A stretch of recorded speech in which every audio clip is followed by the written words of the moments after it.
Episode 39 के start में she हाओ गुगु ऑक्शन हाउस पहुंच जाता है। उस ऑक्शन में हिस्सा लेने वाले लोग कह रहे होते हैं कि डीमन गार्ड जिसने किंग यू के घर को डिस्ट्रॉय करने की कोशिश की थी, उसे गोल्डन स्पाइडर और रॉयल फैमिली के मेंबर्स ने फाइट करके यहाँ से भगा दिया है। इसी बीच एक लड़की वहाँ आ जाती है।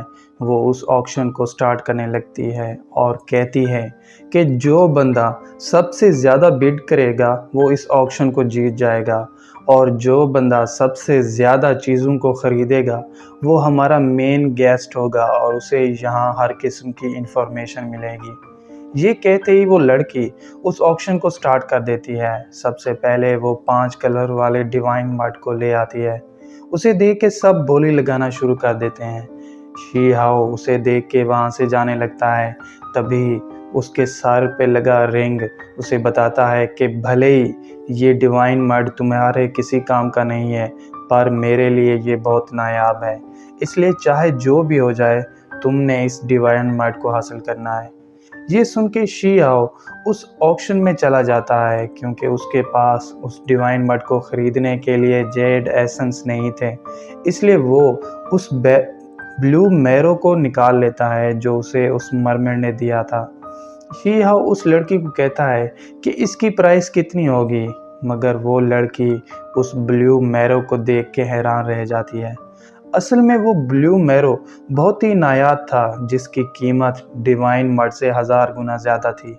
ये सुन के शी हाओ उस ब्लू मैरो के 2 पीस बाहर निकाल लेता है और उस लड़की को कहता है कि तुम डिवाइन मड मुझे दे दो और इसके बदले ब्लू मैरो के 2 पीस ले लो। क्योंकि शी हाओ अब सबसे ज़्यादा बिल्डर बन चुका था, इसलिए वो इस ऑक्शन को जीत जाता है। इसके बाद शी हाओ उस बॉक्स से कुछ और ब्लू मैरोज बाहर निकाल लेता है, जिसे देख के सब हैरान रह जाते हैं। तभी वहाँ एक लड़की आ जाती है जिसकी 4 टेल्स होती हैं।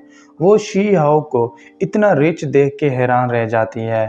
अब वो लड़की एक एंशंट वॉर डॉल को बिडिंग के लिए ले आती है। क्योंकि वो डॉल टूट चुकी थी, इसलिए वहाँ पे मौजूद सभी बिडर्स उसे ख़रीदने से इनकार कर देते हैं। मगर रिंग शी हाओ को कहता है कि भले ही वो डॉल टूटी हुई है, लेकिन उसके अंदर एंशंट पावर्स हैं। अगर वो डॉल तुम्हारी पावर के साथ मर्ज हो गई तो तुम्हारी फाइटिंग एबिलिटीज़ पहले से ज़्यादा बढ़ जाएंगी। ये सुन के शी हाओ उस डॉल के लिए बिड कर देता है और उसे भी ख़रीद लेता है। इसके बाद जितनी भी कीमती चीज़ें वहाँ पे आती हैं, शी हाओ उन सबको ज़्यादा से ज़्यादा बिड करके ख़रीद लेता है। इसी बीच फेरी प्रिंसेस यूई चैन वहाँ आ जाती है। वो उस ऑक्शन में हिस्सा लेने लगती है। तभी 4 टेल्स वहाँ आके उसे तंग करने लगती है। ये देख के यूई उस पर अटैक कर देती है। अब दोनों एक दूसरे के साथ फाइट करने लगते हैं, मगर उस ऑक्शन की ओनर उन्हें रोक लेती है। क्योंकि शी हाओ इस ऑक्शन में सबसे ज़्यादा चीज़ें खरीद चुका था, इसलिए वादे के मुताबिक वो लड़की उसे गोल्डन पेपर दे देती है और कहती है कि तुम्हें जो भी इंफॉर्मेशन चाहिए तुम इससे पूछ सकते हो। ये सुन के शी हाओ उस गोल्डन पेपर से स्टोन किंगडम के डीमन गार्ड शी जोंग की लोकेशन का पूछने लगता है, जिस पे गोल्डन पेपर उसे बताता है कि शी जोंग एक बार ह्यूमन इन कैपिटल में आया था, लेकिन गोल्डन स्पाइडर से फाइट करने के बाद वो कहाँ गया ये कोई नहीं जानता। ये सुन के शी हाओ वहाँ से जाने लगता है। तभी पीछे से कुछ लोग उस पर अटैक कर देते हैं और उसे एक बैरियर में कैद कर देते हैं। इसी बीच उनका लीडर वहाँ आ जाता है। लीडर और उसके साथी अपने पावरफुल मूव से शी हाओ पे अटैक कर देते हैं।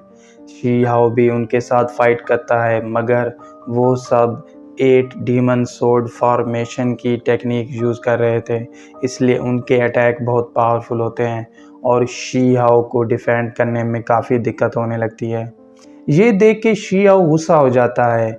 वो अपनी पावर को एक्टिवेट करके उन सब पे अटैक कर देता है और उस लीडर के साथियों को एक एक करके मार डालता है। अपने साथियों को मरता देख के लीडर उन सभी सोर्ड्स को आपस में फ्यूज़ कर देता है, जिससे एक बहुत बड़ी सोर्ड सामने आ जाती है। अब लीडर उस स्वॉर्ड से शी हाओ पे अटैक कर देता है, जिससे एक बहुत बड़ा ब्लास्ट होता है और शी हाओ उस ब्लास्ट में फंस जाता है। लीडर समझता है कि उस अटैक से शी हाओ की डेथ हो गई है, मगर शी हाओ फिर से उसके सामने आ जाता है। अब शी हाओ अपनी पावर से उस पे अटैक कर देता है, जिससे उसका मास्क टूट जाता है और फिर रिवील होता है कि वो लीडर और कोई नहीं बल्कि बूटेन पवेलियन को डिस्ट्रॉय करने वाला यू फेंग है। यू फेंग शी हाओ को गुस्से में देख के वहाँ से भागने लगता है, मगर शी हाओ उसे पकड़ लेता है। क्योंकि यू फेंग ने शी हाओ के दोस्तों और टीचर्स को मारा था, इसलिए शी हाओ वो सब सोच के उस पर अटैक कर देता है। वो अपने पावरफुल मूव से उसे मारने लगता है, जिससे यू फेंग की वहीं पे डेथ हो जाती है। और इसके साथ ही एपिसोड 39 यहीं पे एंड हो जाता है। तो दोस्तों, अगर आपको एपिसोड 39 की एक्सप्लेनेशन अच्छी लगी हो तो चैनल को सब्सक्राइब और वीडियो को लाइक ज़रूर कीजिएगा। और अगर आप चाहते हैं कि मैं परफेक्ट वर्ल्ड के आगे के एपिसोड्स को भी एक्सप्लेन करूं, तो कमेंट करके ज़रूर बताइएगा। Thank you.